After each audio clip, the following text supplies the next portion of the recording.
Muy buenas tardes, queridos amigos y queridas amigas que nos siguen en todas nuestras redes, a través de la página de Ventana Abierta. Es para mí un placer estar nuevamente con ustedes en una nueva emisión. En realidad es el el 17º programa de Ventana Abierta en Poesía y Opinión. Eso quiere decir que tenemos 17 invitados a lo largo de estos meses en este programa que empezó este año y que hemos seguido adelante y estamos terminando el año, así que estamos muy contentos. El día de hoy es para mí un día muy especial, muy aparte de que celebramos el 12 de octubre, fecha histórica. Estoy en una fecha histórica también de reencuentro con una gran amiga y una maravillosa profesional a la que yo quiero y admiro muchísimo, y que además hemos aprovechado así como por azar esta entrevista, puesto de que ella está de paso por Lima. Ella radica en Estados Unidos. Me refiero a la doctora Rocío Quispe Almori. Esta es una de las portadas de su libro de narrativa del que hablaremos durante la entrevista. Rocío Quispe es licenciada por la Universidad Católica. Ella estudió lingüística y literatura en esta universidad. Ha estudiado y trabajado en diversos países como Alemania, España, Francia, Taiwán. Obtuvo el doctorado en literaturas hispánicas en la Universidad de Brown en Estados Unidos, y desde el año 2000 trabaja en el Departamento de Español y Portugués de la Universidad Estatal de Michigan, y dirige desde el 2007 el Centro de Estudios Integrales de Artes y Humanidades en esta misma universidad, el Michigan State University, una universidad muy conocida. Ella además combina muchas facetas de su vida como investigadora. Es una especialista en literatura colonial y en uno de nuestros escritores máximos como es Guamán Poma de Ayala, pero también en los últimos años ha incursionado en los estudios de género y los temas de sexualidad. Así que, Rocío, es para mí un honor y un privilegio poder al fin haber realizado esta entrevista contigo. Sí. Bienvenida. Muchas gracias por darme la bienvenida y por tenerme en tu serie de entrevistas.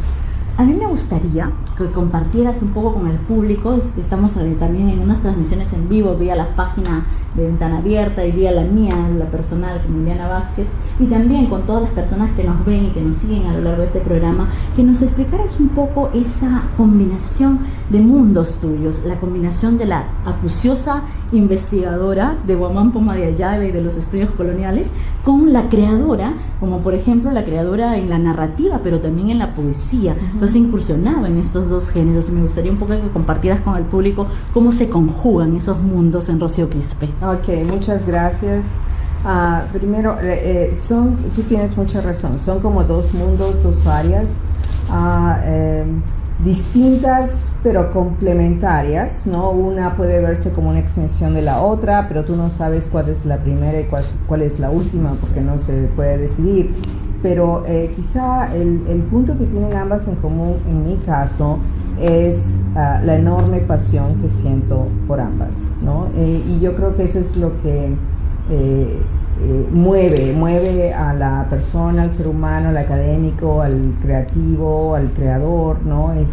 A producir textos y a producir temas de investigación y búsquedas de conocimiento. Yo diría, las dos también tienen en común que son búsquedas. Son jornadas de búsqueda, ¿no? Porque la vida en realidad es una jornada, ¿no? Exacto. Entonces son dos registros de búsquedas, de viajes a través de la vida.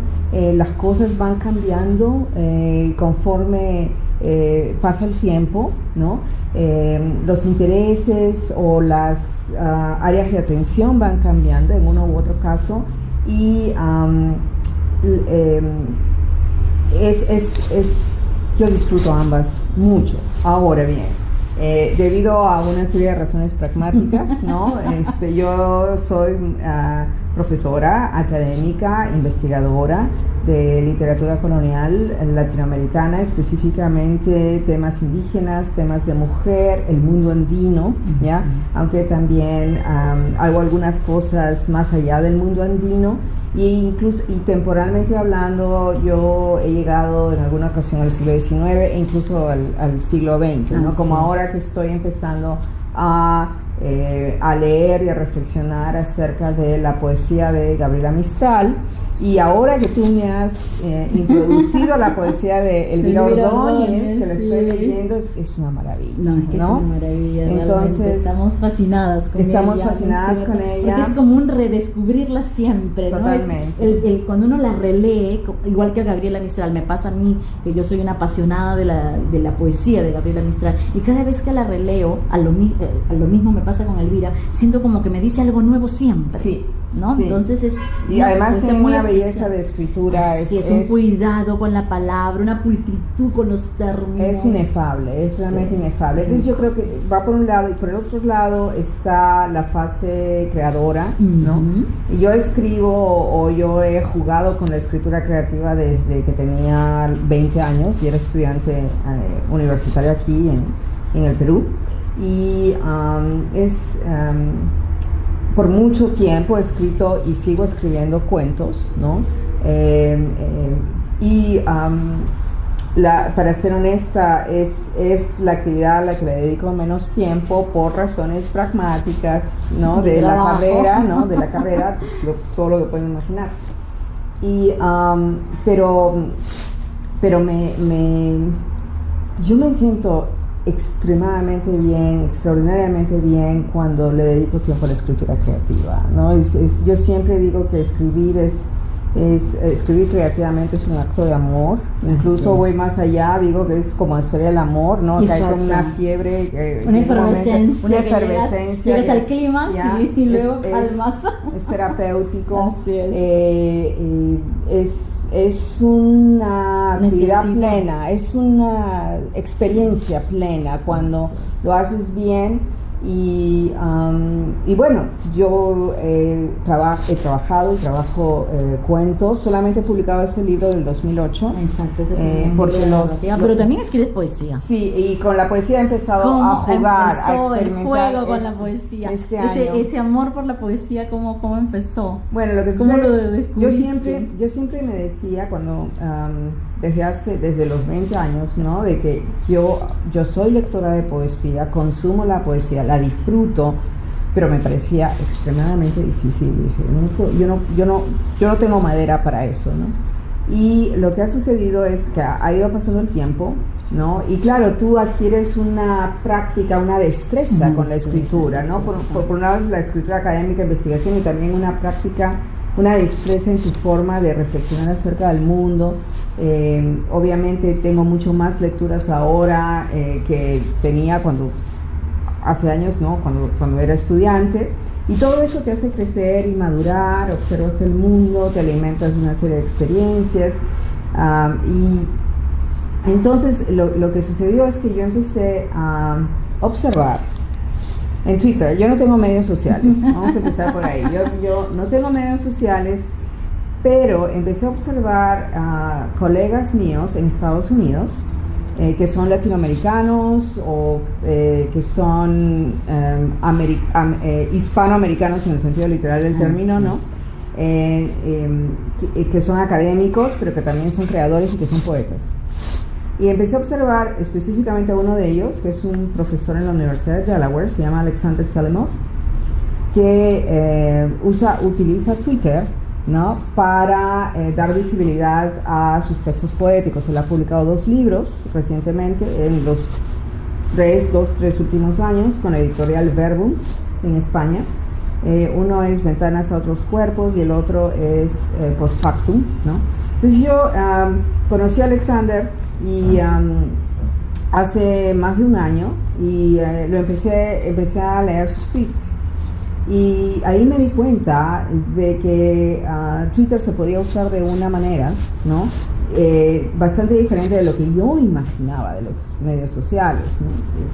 Entonces, al mismo tiempo empiezo un diálogo con él, y luego he seguido el diálogo con otros creadores como tú, y también que están en diferentes partes del mundo. Entonces empiezo un diálogo con él y empezamos a hablar de lo que significa, de lo que implica escribir poesía, y yo le digo, yo no me atrevo a escribir poesía, ¿no? Entonces nos intercambiamos libros. Él recibió ese Durmiendo en el agua, y luego me dio sus impresiones después que lo leyó y le dijo, recuerdo que me dijo que le gustaba mucho cómo manejaba el lenguaje, que yo tenía muy buen manejo del lenguaje y me dio algunas, como algunos, no quiero llamarlos trucos, pero algunas, tampoco son reglas, ¿no? Pero algunos como procesos, unos tips, no sé, para experimentar, claro. ¿ya? Entonces, porque me dijo que había mucha poesía inherente, aunque es narrativa, sí, es claro. narrativa. Hay un lenguaje muy poético en tu narrativa. Lo que sucedió es que él me comentó que había escrito un poema en respuesta al poema de Cuando callas porque estás como Neruda, y intercambiamos un par de ideas. Él escribió un poema, o él había escrito ya un poema en respuesta a ese poema, y yo escribí un cuento.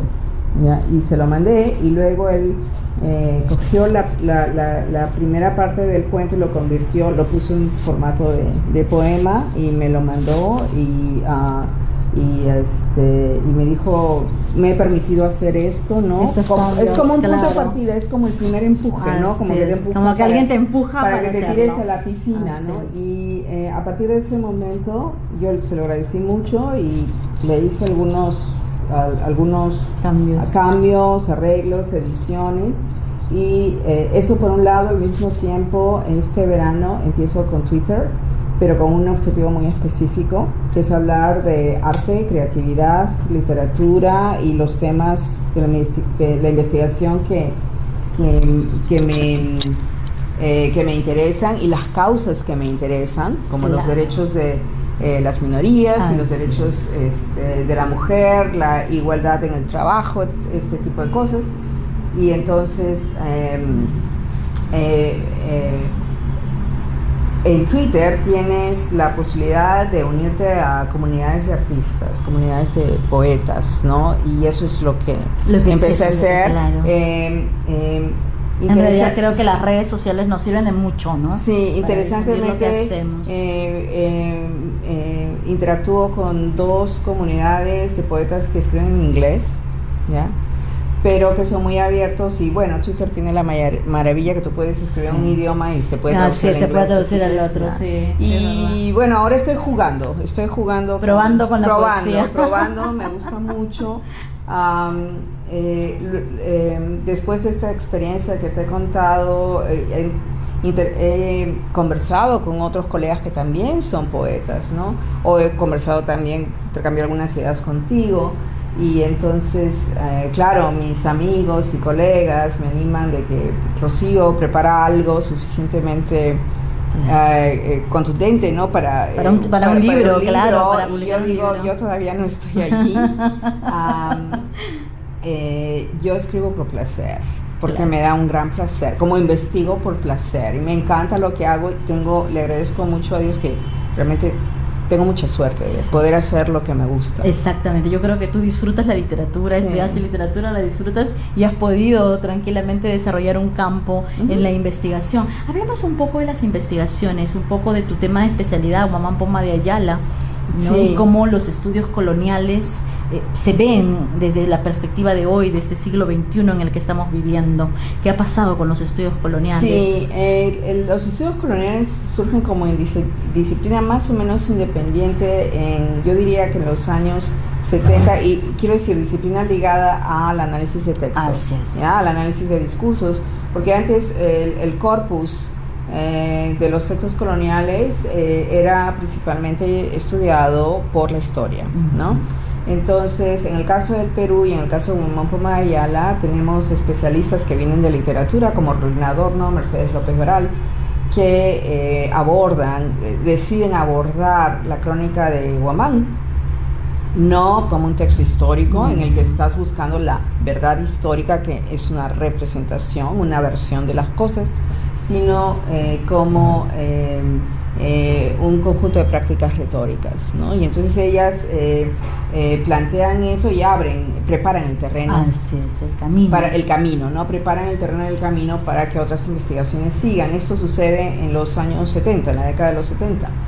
Y luego, bueno, yo estudié lingüística, en realidad estudié lingüística en la Universidad Católica, Cuando estaba estudiando lingüística, trabajé con Enrique Bayón Aguirre y entré en el mundo de la semiótica, la escuela europea, ¿no? Con Roland Barthes, y de allí recuerdo que para la tesis de bachillerato escribí una tesis sobre el motivo origen en las crónicas de Fray Martín de Murúa, y que es del siglo XVI, y ahí me quedé. Ahí se pasó al colonial, ahí fue el ¿no? paso a lo colonial. Y he estado en el siglo XVI y XVII por mucho tiempo, todavía estoy. Claro, Apenas en el 2014, con el libro que salió en el 2016, Nobles de Papel, ahí ya finalmente hice la entrada al siglo XVIII, que es otro universo, es otro universo, otro mundo. Fantástico también, pero es otro mundo.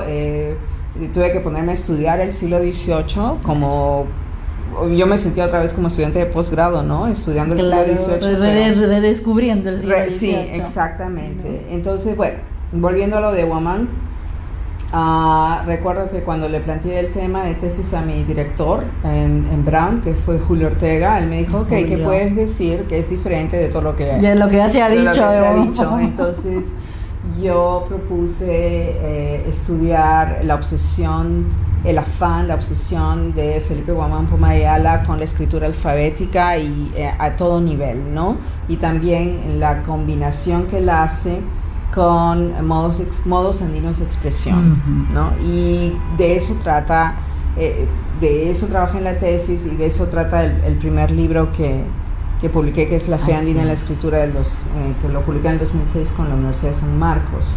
Y bueno, de ahí al tema de indígena, raza, etnia, el surgimiento del sistema de castas, ¿no? Que está presente hasta el día de hoy, en Latinoamérica y en el Perú. Es un tema primordial para mí porque tiene que ver con identidad e identificación, con políticas de identificación. Y por eso cómo nos vemos, ¿no? El cómo no nos hemos visto, porque creo que no nos vemos hacia adentro, hacia esos estudios andinos, hacia esos estudios coloniales, porque de allí venimos, ¿no? Pero no siempre tenemos ese autorreconocimiento. Claro, ¿no? Son preguntas de identificación que tienen que ver con uno mismo, ¿no? Por eso digo, es una jornada. Es nuestra herencia. Es nuestra herencia, quién soy, cómo soy, las preguntas existencialistas básicas. Exacto. Eso es por un lado, y por otro lado, gracias al descubrimiento del legajo que hice, el descubrimiento para mí, porque ya otros académicos lo habían visto, de este legajo de María Joaquina Uchu Inca Tupac Yupanqui en Sevilla, que la primera vez que lo vi fue en el año 2004, pero me tomó 12 años poder trabajar hacer la investigación, conseguir los materiales y hacerlos digitalizar en primer lugar para poder transcribir, porque es un legajo enorme. Y es transcribir, ¿no? Que es un trabajo impresionante. Y luego estudiarlo, por eso me ha tomado 12 años. Es un caso muy curioso este personaje, porque es mexicana, ¿no? No es peruana, pero los ancestros de ella son peruanos. Ella es un caso magnífico, es un caso, identificación. Exacto, es un caso extraordinario políticas de identificación, porque ella se llama María Joaquina Uchu Inca Tupac Yupanqui. Está pidiendo privilegios, tiene una petición de pretensiones, como lo llamaban en esa época, que empieza en 1787-88 y que también dura 12 años. Igual que tu trabajo. El proceso, y está pidiendo que se le reconozca la ascendencia directa, o que ella es descendiente directa, del Inca Huayna Cápac. ¿No? ¿Y por qué? Porque si lograba convencer a las autoridades españolas de que ella era un miembro de la nobleza y la realeza inca, entonces accedía a una serie de privilegios, como por ejemplo no pagar impuestos. ¿Ya? ¿Quién no quiere pagar impuestos? No pagar impuestos, becas para que sus 2 hijos fueran a colegios nobles, una pensión del Estado. El Estado o el gobierno español les pasaba una pensión todavía en el siglo XVIII, ¿ya? Ella pedía un buen puesto para su marido, ¿no? Se casa 2 veces, pide puestos para los 2 maridos en cada ocasión. Para los 2 maridos. Y también se está quejando al mismo tiempo de una gran pobreza y una miseria, ¿no? Que no creo que haya sido el caso. Yo creo que es más una figura retórica, o no es pobreza, miseria como nosotros lo entendemos. Claro, desde el contexto del siglo XXI, claro. Exacto. Nosotros entendemos esos términos desde nuestro contexto, ¿no? Hay que trasladarnos al contexto de ese siglo, de esa época y del modus vivendi de esa época para entender los términos que ella utiliza, ¿no? Entonces todo esto empezó porque encontré un escudo de armas híbrido, es decir, con símbolos españoles y con símbolos andinos de poder y prestigio, justamente del Archivo de Indias de Sevilla. Y cuando, el escudo de armas estaba aislado, lo habían sacado del legajo original, lo tenían en otra colección, y un retrato bastante sencillo de Tupac Yupanqui, el Inca Tupac Yupanqui, el padre Huayna Cápac. Y entonces, claro, la siguiente pregunta que te haces es ¿dónde está? ¿Cuál es el contexto? Y cuando voy a ver el contexto dice Audiencia de México.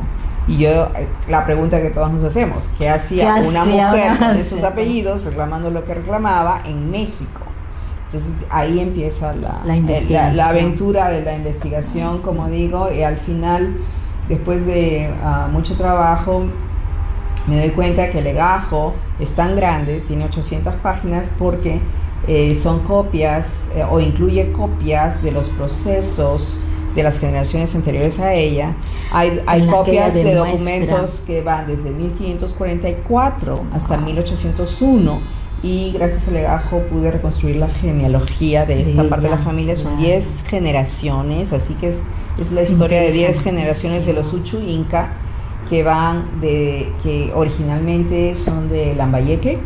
Eventualmente migran a Lima, la ciudad de Lima, a fines o comienzos del siglo XVIII, y un personaje, Miguel Uchu, que es el padre de María Joaquina, consigue permiso para ir a la Corte Real a Madrid para presentar justamente su caso. Por cada generación pedía que se le reconocieran los privilegios, ¿no? Y su condición de nobleza. Y bueno, Miguel Uchu se embarca en Lima en 1718, rumbo a España, pero lo detienen en México y no lo dejan pasar. ¿Por qué? Porque la corte española, el rey español, no le prefería o no le gustaba, no eran que fueran muchos o demasiados, ¿no? Nobles indígenas de cualquier parte de Hispanoamérica a reclamar. Se convertían en un problema a muchos niveles, ¿no? Bueno, siempre no los dejaban regresar. Usualmente cuando llegaban a la corte, si llegaban a la corte, ya no regresaban. El rey no los dejaba regresar, porque podían ser semilla de sedición. Así es. ¿Ya? Entonces a Miguel Uchu lo detienen en México. Le dicen que ya va a pasar, y nunca lo dejan pasar, y él se instala en México. Los miembros de la nobleza azteca, descendientes de Moctezuma, entre otros, lo acogen, ¿no? Porque es un noble indígena, claro, al fin y al cabo.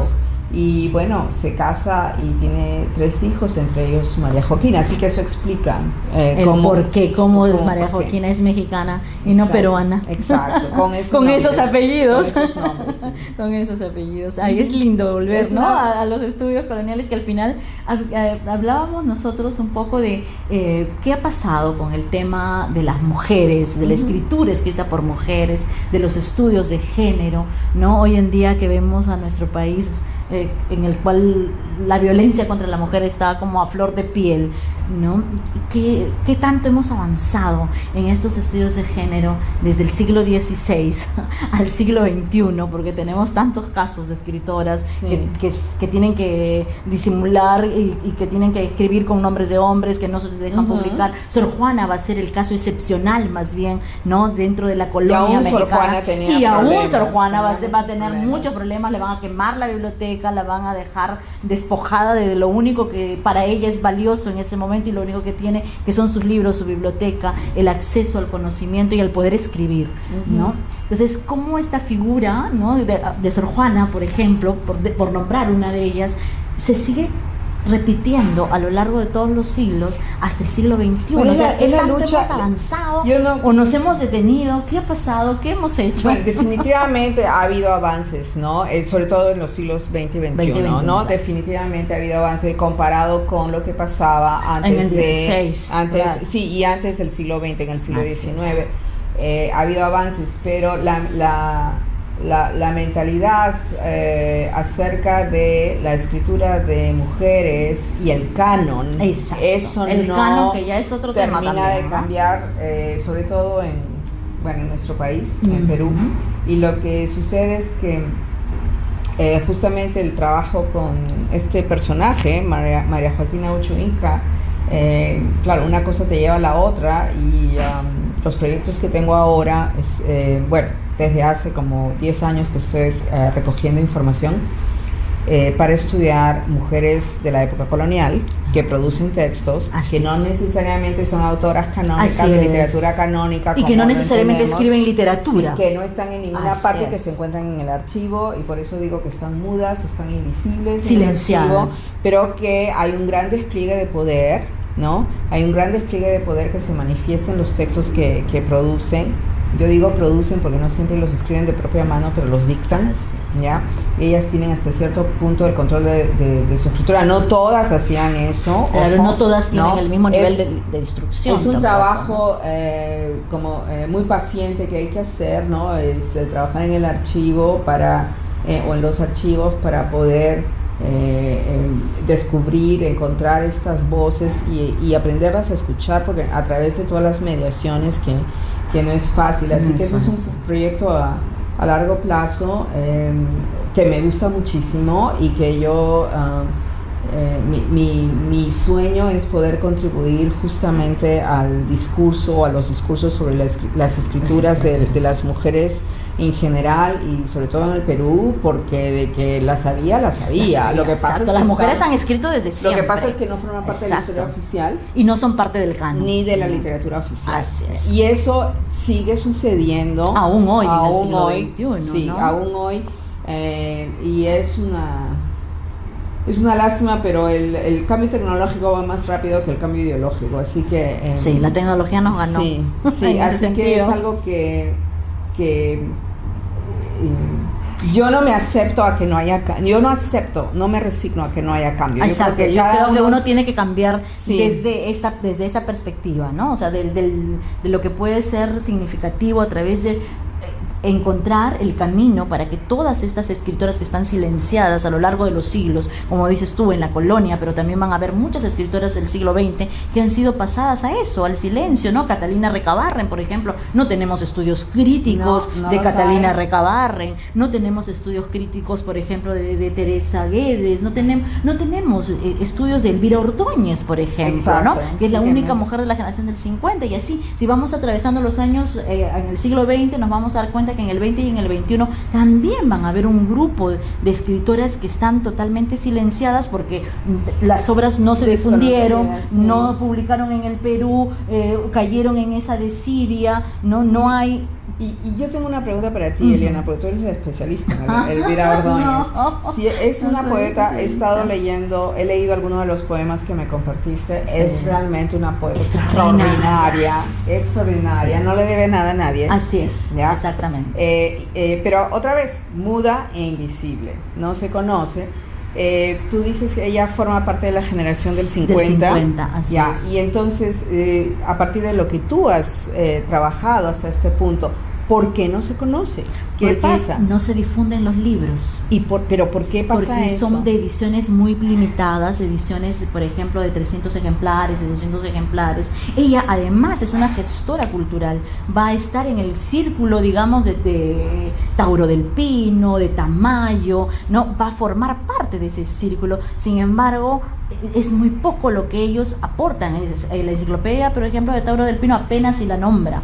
¿no? Y los estudios apenas si la nombran. La única crítica que, digamos, que ha hecho formalmente una investigación y que la tiene publicada, digamos, en un apartado, es Lady Rojas Temple, en Canto a Capella, que es un libro que ella publica hace algunos años, del estudio que recoge a muchas escritoras, ¿no? Que han caído también en ese silencio, ¿no? Pero lo que nos falta, según mi apreciación y mi perspectiva, y la razón por la que yo hago esta tesis, es precisamente eso: investigarlas, llevarlas al ámbito de la investigación, al ámbito de las tesis, al ámbito de los artículos científicos. Si no empezamos a difundir ese trabajo, si no empezamos a releerlas, a trabajar su poesía, a difundir lo que ellas escribieron, hoy, como dices, los medios tecnológicos nos ayudan a difundir, pero claro, también es necesaria la publicación de la obra completa de Elvira Ordóñez, por ejemplo. Estudios. ¿Y el libro de Lady Rojas Temple dónde se publica? Se publica acá, lo publica ella acá en Edita Tú, en una editorial peruana. Pero también aquí entramos al tema del mercado. Exacto, ¿okay? Es la distribución del mercado literario, el asunto de la distribución, y aquí entran redes de poder que tienen que ver con el mercado literario, porque el libro de Lady Rojas no circula, no se conoce, no se distribuye, ¿ya? Claro. Algo semejante pasa, dicho sea de paso, con tu libro, ¿no? Pero claro. Pero yo no soy. Yo creo que nos pasa a todas, a mí misma, ¿no? Yo vivo aquí, igual la distribución es muy complicada. Si quiero dejar mis libros en librería, le tengo que terminar pagando a la librería, entonces prefiero venderlos yo, tenerlos yo, o sea, pero al final uno dice, pero es que eso no debería de ser, o sea, un libro se publica para ser distribuido, para estar en todo el Perú, pero ese es uno de los problemas es un grave problema. El mercado del libro, el mercado editorial, la distribución es muy importante. Y el llegar a los alumnos universitarios. A mí me sorprende, despertar ese interés. Hay colegas, hay muchas personas en Estados Unidos, Canadá, Europa, que quieren comprar ejemplares de los libros que publicaban en el Perú y no hay forma de comprarlos internacionalmente hablando. Es increíble que no haya forma. Y yo sé que hay ejemplares, claro que no hay forma y seguramente de comprarlos. Que están ahí oxidándose en las librerías, ¿no? Porque en realidad los tiran ahí y ahí fuera en las librerías, están en los almacenes. No, es que eso es lo inaudito. Entonces esa es una de las cosas. Esa es una de las grandes limitantes. Que hay que. Y quiero ir al ejemplo de los estudios de Guamán Poma Ayala, porque los estudios de Guamán Poma Ayala, hasta que llegan los estudios de Rolena Adorno y Mercedes López Baralt en los años 70, que fueron sus tesis doctorales, ¿no? Sus tesis doctorales, las dos en Cornell University, pues no se les era terreno de una disciplina que tenía una visión específica de cómo leer esa crónica, y el artefacto no era siempre válido para los cánones de esa disciplina. Entonces vienen dos críticas o dos estudiosas de los Estados Unidos. Bueno, Mercedes López Baralt es puertorriqueña y Rolena es americana. Entonces vienen y abren esta puerta, ¿no? Y entonces cuando extranjeras tienen que abrir la puerta para que eso es lo que nos pasa en el Perú. En el Perú nos ha pasado siempre. Yo creo que Guamán Poma es un ejemplo, pero hay muchos más, ¿eh? Siempre hemos esperado como que el extranjero o los extranjeros sean los que nos dan la luz para seguir. Exacto. Entonces, vale la pena trabajar. Porque cuando un peruano lo dice, como que no le dan importancia, ¿no? No, mira, sí, nosotras hemos, como parte de Comisión de Escritoras del PEN, hemos estado luchando en las últimas ferias internacionales del libro para que se le dé un reconocimiento a Elvira Ordóñez como escritora, y nos lo han negado, ¿no? Entonces aún hoy seguimos luchando pero hay esta maquinaria que es el mercado del libro y el mercado crítico, lamento decirlo, del primer mundo sobre el tercer mundo. Ahí te das cuenta que vives en el tercer mundo. Pero además las políticas económicas los libros son caros. ¿Y dónde están los fondos para distribuir esos libros? Entonces por eso yo entiendo que el último libro, el de Nobles de Papel, se publica con Iberoamericana Fairfield, que tiene una distribución global. Se vende aquí, se vende en Estados Unidos, en Canadá, en Europa, se vende en Amazon. Claro, es que así tiene que ser. Y se venden libros peruanos también. Tiene una distribución global, ¿no? Entonces eso es lo que... Eso es a lo que tenemos que apuntar. Sí. Y necesitas conseguir a la o las personas que estén dispuestas a hacer ese trabajo de difusión. ahora que me has introducido a la poesía de Elvira Ordóñez, estoy muy tentada de estudiarla. Sí, sería genial. En comparación, en contraste con Gabriela Mistral, que la estoy redescubriendo. Sí, más bien habría que compartir con para que un poco la gente se dé cuenta, ¿no?, de cómo hemos encontrado ciertos nexos entre la poesía escrita por Gabriela Mistral y la poesía escrita por Elvira Ordóñez. Sí. No vamos a leernos, obviamente, ni aburrirlos con todos los poemas completos, pero sí vamos a tratar, ¿no?, de, en algunos versos, señalarlos para que ustedes puedan apreciar eso. Primero con Gabriela, ¿te parece? Primero sí. Gabriela y luego Elvira. Sí, no voy a leer el poema completo, claro, porque es muy largo. Son muy extensos. Hay un poemario un libro de poemas de Gabriela Mistral, que es el último que publicó en vida en 1954, se llama Lagar.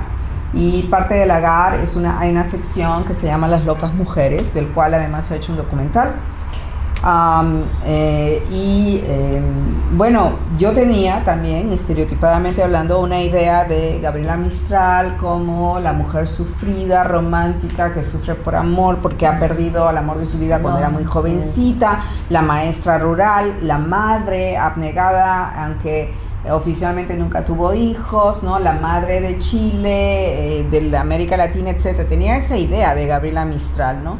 Y cuando llego a Lagar, que ha sido este año, imagínense, llego a Lagar, trato de leer lo que difícil que es increíblemente difícil, es muy denso de leer, realmente demanda mucho al lector, y por eso me gusta. Exacto, justamente. Porque es el reto. Porque es un gran desafío. Entonces, como parte, dentro de Lagar hay esta sección, Las locas mujeres, que es un conjunto de poemas, y voy a leer unos versos de La ansiosa, ¿ya? De La ansiosa,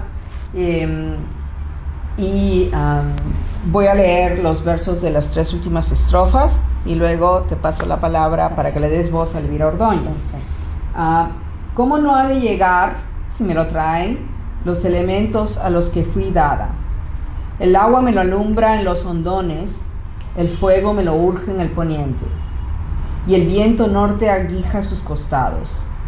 Mi grito vivo no se relaja, ciego y exacto lo alcanza en los riscos, avanza abriendo el matorral espeso, y al acercarse ya suelta su espalda. Libre lo deja y se apaga en mi puerta.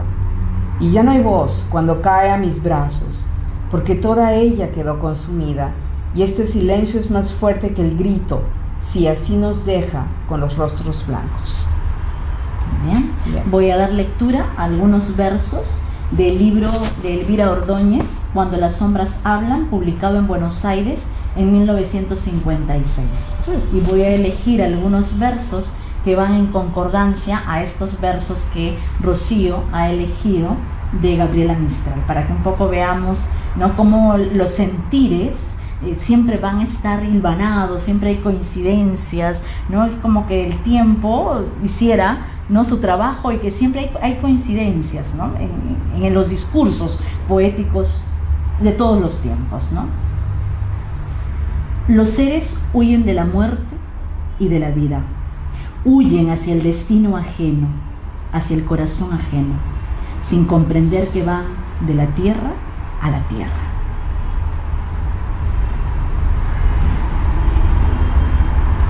Mis pies bordean el abismo. Pronto no habrá un latido que acompañe el amor o la tristeza. Aplacarán las sombras el resplandor del sueño y seré solo esencia.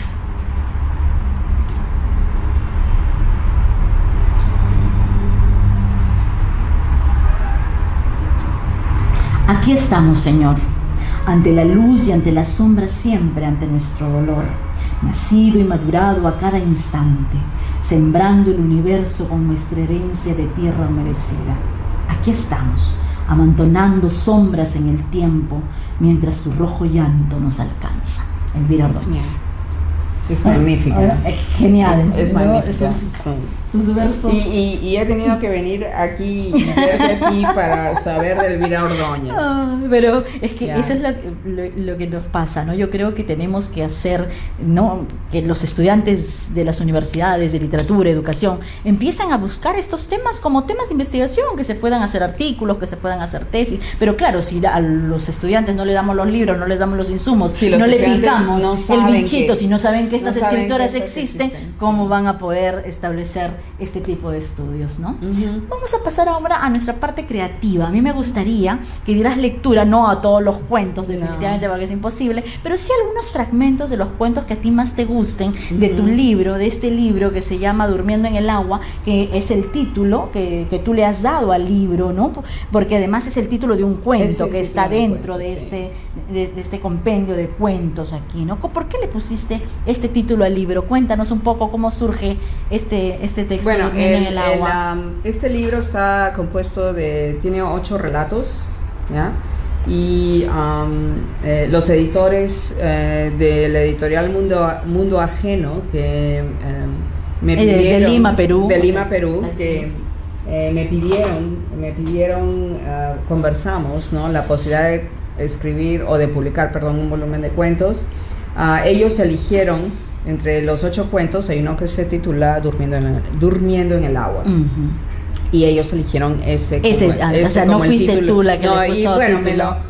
sí, realmente Carlos y Enrique, los editores, fueron fantásticos, maravillosos, y siempre teníamos una conversación. Rocío, ¿qué te parece? ¿Qué te parece si le ponemos ponemos este título? Y Sí, pues Durmiendo en el agua es un título metafórico, me encanta. Sí, y tiene que ver con un cuento en el que la voz narrativa de una mujer se despierta y está debajo del agua y está durmiendo en el agua, ¿no? Y entonces tiene una serie de como flashbacks, ¿no? De la historia que ella tiene. Y bueno, tendrán que leer el cuento para entender. A ver si nos lees el- algunos fragmentitos. sí, entender también de qué se trata, pero hay algo que... ¿de dónde surge la idea de Durmiendo en el agua? Sucede eso, que a mí me gusta mucho nadar, me gusta mucho todo lo que tenga que ver con agua, ¿ya? Y cuando yo estoy buceando debajo del agua, siento una gran paz. Me gusta muchísimo. Entonces, en una piscina es más fácil porque el agua es muy tranquila, y me gusta mucho meterme debajo del del agua agua. y mantenerme lo más que pueda allí porque siento una gran paz. Y conversando con amigos acerca de eso, yo les compartía, ¿por qué me sentiré tan en paz cuando estoy debajo del agua, ¿no? Y me dicen, porque es posible que sea un recuerdo de cuando estamos En el vientre líquido materno, amniótico claro. de la madre, ¿no? Y es bastante posible, porque es así, yo me siento protegida, etcétera. De ahí surge la idea. La no idea es de la este historia, cuento, pero claro. surge el contexto en el que se En el que se desarrolla desarrolla el texto. el cuento. Pero en fin, como les digo, hay 8 cuentos. 2 de ellos han recibido premios en España en 1998, 1999. Y uno de ellos es El Cuarto Mandamiento, que es un cuento muy intenso. Cuando la gente lo lee se quedan un poco en shock, ¿no? No voy a revelar el final, voy a leer una parte de ese. El Cuarto Mandamiento es honrarás a tu padre y a tu madre. Ese es el Cuarto Mandamiento, ¿ya? Hay otro cuento que se llama El Cementerio de Acari, Arequipa, ¿ya? Que me gusta muchísimo. Ese ganó fue como el accésito, el primer finalista de un premio que había en la década de los 90, La Regenta de Salamanca. Y el Cuarto Mandamiento ganó el premio Atenea también de Salamanca, que era una asociación de autoras, algo semejante al PEN, ¿no? A la Comisión Digital del PEN. Sí, a la Comisión PEN. pero de España y de Salamanca específicamente. Y también fue la primera finalista en Ana María Matute, en el concurso de Ana María Matute en 1999, en el Cuarto Mandamiento. Una gran escritora. Entonces, el Cuarto Mandamiento narra la historia de una niña de 10 años que vive en un hogar donde el padre es sumamente dominante y bueno, es un padre que reina sobre el resto de la familia y que es bastante opresivo. Entonces, y la niña es bastante tímida, pero luego hay un episodio un tanto traumático donde el padre hay un error de interpretación y el padre cree que la niña ha hecho algo malo, la castiga brutalmente, físicamente hablando, ¿ya? Y de ahí se desarrolla la segunda parte del cuento, en que cuyo final, en realidad, o razón de lo que está pasando, que es lo que les voy a leer, no se revela sino hasta el final. ¿No? Es algo que me esa es la hacer. Estrategia del narrador. Es la estrategia, y lo que sucede es que el padre está borracho, ¿no? En una fiesta, y de pronto cae al piso y empieza a tener como convulsiones, horcajadas, etcétera, ¿no? Y esa es la parte que voy a leer, porque ella lo está observando y está pensando. Entonces lo que voy a leer es su pensamiento interior. Mi madre y mi hermana se ocupan de rodearlo con caras culpables, pensando lo mismo que yo probablemente, pero sin decirlo. Ese hombre, mi padre, se retuerce en el suelo con dolores inexplicables. Suena una sirena a lo lejos, vienen los médicos de emergencia. Ojalá no lleguen a tiempo. Todo lo dejo en manos de Dios, si existe. Llegan finalmente, despejan el comedor, le ponen inyecciones para detener lo que se tenga que detener, pero nada se detiene. La naturaleza y los mandamientos de la ley de Dios siguen su rumbo sin detenerse. Mi padre se sigue retorciendo como un gusano atacado, echado en el suelo como una marmota. La marmota, como me llamaba cuando me veía mirar televisión, o cuando me vio vestida para la primera comunión y me dijo también borracho: Moby Dick, eres la ballena blanca, Martina. Dicen que cuando uno se está muriendo se acuerda de sopetón todo lo que ha hecho en su vida. Ojalá tú lo recordaras como lo recuerdo ahora. En uno de tus revolcones nuestros ojos se han encontrado, y por primera vez en 10 años de miedos y ansiedades nuestros papeles se han invertido.